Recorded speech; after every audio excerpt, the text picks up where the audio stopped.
নমস্কার বন্ধুরা, কেমন আছেন সবাই? আমার এই ছোট্ট গল্প ঘরে আজকে আপনাদের সকলকে স্বাগত জানাই।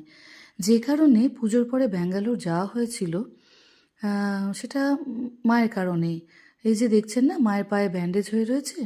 আর বাড়িতে মারা যেরকম হন আর কি, ওই পায়ে ব্যান্ডেজ নিয়েই কিন্তু মা সমানে বাড়ি যতটুকু পেরেছে কাজ করে গেছে।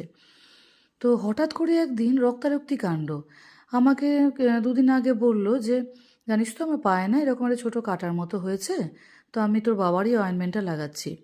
তো আমি তখন বললাম যে, এটা কেন লাগাচ্ছ? তুমি ওটা না লাগিয়ে নিউজপিন কিংবা টি ব্যাগ লাগাও।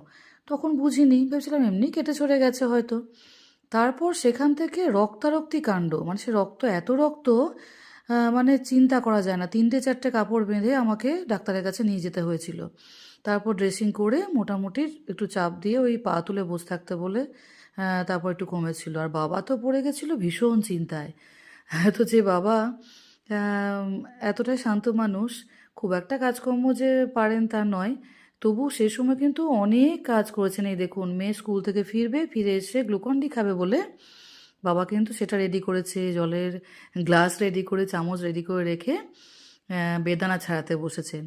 মানে একটু ফল টল খান আর কি খাবার পরে। দেখে মায়াও লাগে, কিন্তু কি আর করা যাবে, আমার তো স্কুল থাকে।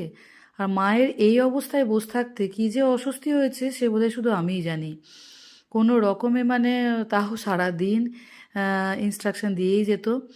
তো খুব বাজে পরিস্থিতি হয়েছিল। হঠাৎ করে পা থেকে ভেরিকোজ ভেন হয়ে এরকম একটা আম, কি বলবো, এরকম একটা বাড়াবাড়ি পর্যায়ে যায়। এই যে দেখছেন পুরো একটা গোল একটা গর্তের মতো হয়ে আছে। এইটা থেকেই কিন্তু এতখানি ঘটনা ঘটে, কিন্তু প্রথমে এতটা বাড়াবাড়ি ছিল না। পরে আর কি এটা বেড়ে এরকম হয়েছিল। তারপরে কিন্তু ডাক্তারবাবুর কাছে যাওয়া হয়, এবং পরে আমাদের পাড়ার একজন ড্রেসিং করে। তো সেই দাদার কাছে আর কি পুজোর আগে ড্রেসিং করে করে কিন্তু ওই দাদা খুব সুন্দর করে ড্রেসিং করতো। ওই ড্রেসিং করে করেই কিন্তু মায়ের পাটা অনেকখানি সেরে ওঠে। কিন্তু আমরা তো চিন্তা ছাড়তে পারছিলাম না। তাই পুজোর পরে মাকে নিয়ে সমস্ত চেক আপের জন্য ব্যাঙ্গালোর যাওয়া হয়েছিল। তো ওখানে গিয়েও সমস্ত দেখানো হয়। আসলে সিউড়িতে আমাদের অপারেশন করার কথা বলে দিয়েছিলেন, যে পুজোর পরে অপারেশন করতে হবে। কিন্তু আমি সেজন্য নিয়ে গেছিলাম। তো যাই হোক, সেসব করতে হয়নি। আজ এই পর্যন্তই। টাটা।